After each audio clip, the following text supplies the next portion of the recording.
Is it possible to find homes in the number one area of the whole market of Savannah, Georgia, that don't have an HOA? They have a nice lot, right? The size of the lot is big enough for you to have your own things, and you don't have to deal with HOA fees, and it's also closer to the Tanger outlets and everything else. Is that even possible? The answer is yes. I'm about to show you guys a community that don't have an HOA. It's close to basically everything. You can get to Bloomingdale in 5 minutes. You can get to Savannah in 10 minutes. You can get to the Tanger outlets in 10 minutes in all the shopping area. I'm talking about Sangrena Woods in Pooler, Georgia. Let's check it out. All right, let's start with the drone footage, and then I'll get in my car and drive around. You're gonna notice, guys, in this community, you're gonna see homes that are all from the 1970s, 80s, 90s, early 2000, all the way to 2015, 2017. And I believe there's only maybe like 1 or 2 new constructions as well. The price range, it goes all the way from $300,000 to like $578,000 at the moment. But in Pooler, Georgia, in general, right now, the price median is $370,000, just so you know, okay? So keep that in mind. Real quick, if you are from out of the state and you have no idea how to compare Savannah to Pooler and maybe other areas like Richmond Hill, anything like that, just send me a text message or call me or email me. It doesn't matter. I have the out of the state buyer's guide, which is exclusively for people from out of the state, so they can have an idea about the prices, the areas, what's the difference, and all of that. So just do that, and let's continue with the video. Oh, here's another angle. I'm driving around with my GoPro camera so you can take a look at how the homes look like. This section right here is where the homes are anywhere from 2005, 2007. Some of them are from 2014 to 2017, and etc. You will notice another angles in other parts of the community where the homes are older and smaller. All right. Something to keep in mind, guys. Some of these houses are on a flood zone, right? It doesn't mean that they're going to be flooding all the time or anything like that, right? Maybe you can live in it for 30 years and they're not going to flood.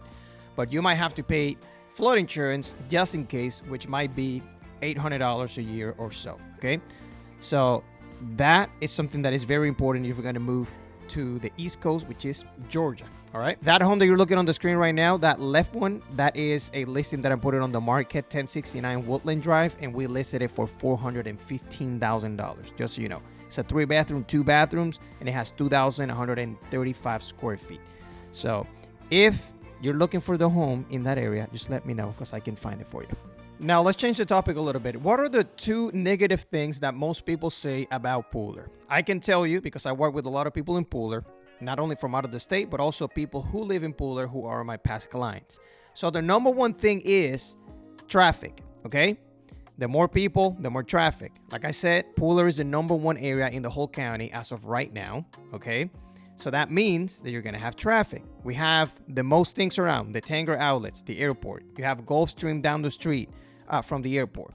You also have Costco, Home Depot, Walmart, all of that.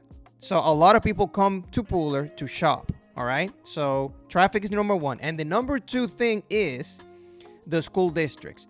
I know I'm an agent. I'm not supposed to be talking about the school districts. Guess what? I'm going to talk about it because it doesn't take too much effort to find out. If your number 1 priority is the school districts, Pooler is not going to be on the number 1 when it comes to the school districts when you compare Pooler to other places like Richmond Hill, Georgia, which is 20 minutes away, right? Bryan County have one of the best school districts in Georgia. So that is Richmond Hill and Ellaville, Georgia. Now, another option would be Effingham County, which is Guyton, Rincon, Springfield, all right? So if the school districts is your number 1 priority, Pooler might not be the best option for you. And that's that. By the way, guys, I want to tell you this. If you're planning to move to this area and you want to know other neighborhoods, maybe you've never used this channel, but I do have playlists. I'm not sure if you're familiar with playlists on YouTube channels, but just go on my channel and look for the tab that says playlist because I have different playlists there where you can see different neighborhoods in not only Savannah, Pooler, Effingham County, Bryan County, and etc.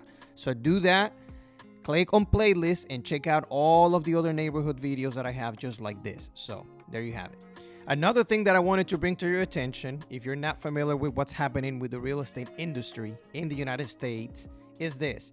If you're a home buyer, keep this in mind. If you're working with a real estate agent, meaning a buyer's agent, the seller don't have to pay your buyer's agent, okay? They don't have to.